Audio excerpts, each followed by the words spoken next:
Hello, Bacho. Let's read the given question. The question says a mass 0.9 kg attached to a horizontal spring executes SHM with an amplitude A1. When this mass process passes through its mean position, then the smaller mass of 124 gram is placed over it and both masses move together with amplitude A2. If the ratio of A1 by A2 is alpha upon alpha minus 1, then the value of alpha will be. So इस question का जो key concept we need to understand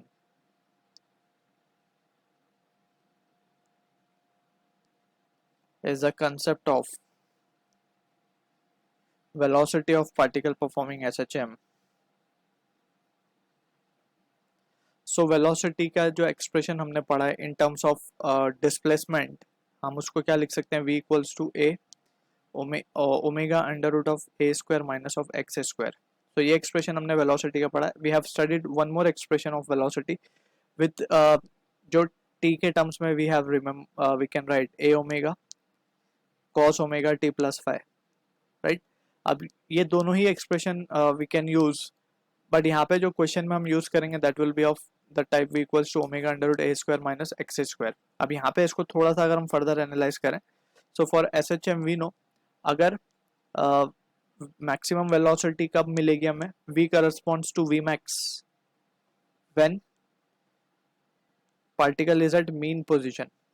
देख भी सकते हैं हम expression से when x equals to 0, तो v की वैल्यू हमारे पास क्या आ जाएगी, v max comes out to be a into omega. और जब x a के बराबर होगा that means particle is at extreme position, तो वेलोसिटी 0 हो जाती है. That is the minimum value. So ये basic understanding we need to have. अब थोड़ा सा SHM को हम जो गिवन केस है उससे एनालाइज करते हैं. Let's suppose we have a spring and इससे एक ब्लॉक कनेक्टेड है, कैपिटल M मास का मान लेते हैं इसको, जो कि 0.9 kg गिवन है, ठीक है. अब ये ऑसिलेट कर रहा है about its mean position. Let's suppose मान लेते हैं कि ये इसकी मीन पोजीशन है, मीन पोजीशन है, that means x is equals to 0.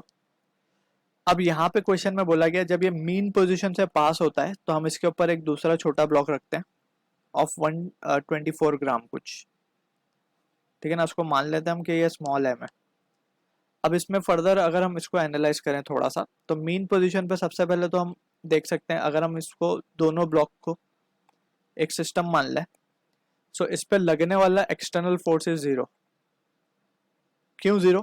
यहाँ पे सबसे पहले तो एक्सटर्नल फोर्स कौन सी हो सकती है, जब हम ये ब्लॉक को रखेंगे इसके ऊपर तो नॉर्मल रिएक्शन लगेंगे, लेकिन ये दोनों इक्वल एंड अपोजिट होंगे दोनों ब्लॉक पे, तो कैंसिल आउट हो जाएंगे. एंड सेकेंडली जो स्प्रिंग है मीन पोजीशन पे अपनी नेचुरल लेंथ पे होगी, so it will not be having any compression और एलोंगेशन. तो external force due to that spring, क्योंकि एक स्प्रिंग यहाँ पे एक्सटर्नल फोर्स की तरह काम करती, जो कि 0 है in this case at mean position. And we have studied अगर एक्सटर्नल फोर्स सिस्टम पे 0 हो so we can conserve the momentum. So momentum initial of the system will be equals to momentum final of the system. अब momentum initial की अगर हम बात करें तो initially there was only mass m और उसकी वेलोसिटी हम मान लेते हैं v1 है. एंड जब फाइनल की बात करें सो हमने एक मास ऐड कर दिया, लेट्स से वेलोसिटी मान लेते हैं v2 हो गई, ठीक है. अब v1 v2 भी मैक्सिमम वैल्यूज होंगी इसकी, तो ये हमें याद रखना है यहाँ पे, क्योंकि हमने देखा मीन पोजीशन पे वेलोसिटी इज मैक्सिमम. सो हम क्या लिख सकते हैं, therefore m into a omega 1 will be equals to m plus m a2, ये a1 मान लेते हैं, इसका एम्पलीट्यूड अलग अलग बोला गया है, a1 इसका एम्पलीट्यूड a2 ओमेगा 2, राइट. अब यहाँ से further more we have studied कि for particle performing SHM omega की वैल्यू हमें पता है. तो सबसे पहले तो हम यहाँ से a1 बाई a2 निकालते हैं जो हमें रेशियो चाहिए. a1 by a2 will be equals to under root नहीं आएगा, a1 by a2 will be m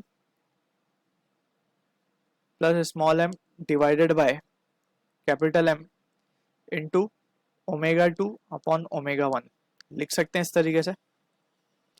now for SHM हमें पता है for particle performing simple harmonic motion omega, that is angular frequency, can be written as under root of k by m. Clear. अब यहाँ से हम देख सकते हैं कि जो ओमेगा है, क्योंकि स्प्रिंग सेम है दोनों ही केस में, ठीक है ना, जब हमने मास रखा और जब सिंगल मास था, तो यहाँ से हम रिलेशन निकाल सकते हैं omega is inversely proportional to 1 by root of m, ठीक.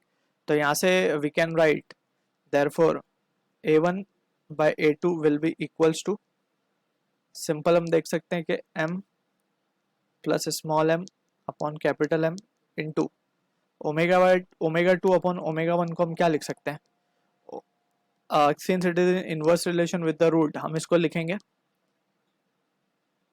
Omega 2 is corresponding to mass capital M plus small m, ठीक है ना। तो इसको हम लिखेंगे उल्टा, लिखेंगे रेसिप्रोकल करके लिखेंगे बेसिकली, क्योंकि इनवर्स रिलेशन है, तो इस तरीके से ये आएगा, ठीक है। फर्दर मोर अगर हम इसको थोड़ा सा सॉल्व करें, ये कैपिटल M प्लस M को रूट के अंदर ले जाए और ये M को अंदर ले जाए, तो हमारे पास जो रिजल्ट आएगा वो कुछ इस तरीके से आएगा, एक M प्लस M ऊपर बचेगा, नीचे ये M बचेगा कैंसिल आउट होने पे, क्योंकि स्क्वायर होके अंदर जाएंगे तो चीज़ें कैंसिल आउट होंगी और ये रिजल्ट हमारे पास फाइनल आएगा। तो अब हम देख सकते हैं finally A1 upon A2 will be equals to under root of capital M 0.9 kg था, यानी कि इसको ग्राम में कन्वर्ट करेंगे 900 gram plus 124 gram divided by 900 gram, so 900 plus 124 is 1024, उसका रूट हम लेंगे तो it comes out to be 32 and 900 का जब रूट लेंगे तो इट इज 30, तो फाइनली इसको हम लिख सकते हैं 2 से डिवाइड करने पे 16/15। अब हमें चाहिए अल्फा के टर्म्स में जैसे लिखा हुआ है, तो 16 को हम क्या लिख सकते हैं, 16 को 16 ही लिखते हैं, 15 को 16-1 लिखते हैं, which is of the type alpha upon alpha minus 1, therefore यहाँ से हम कंपेयरिंग कह सकते हैं अल्फा की वैल्यू 16 आएगी। I hope you understood the solution, all the best.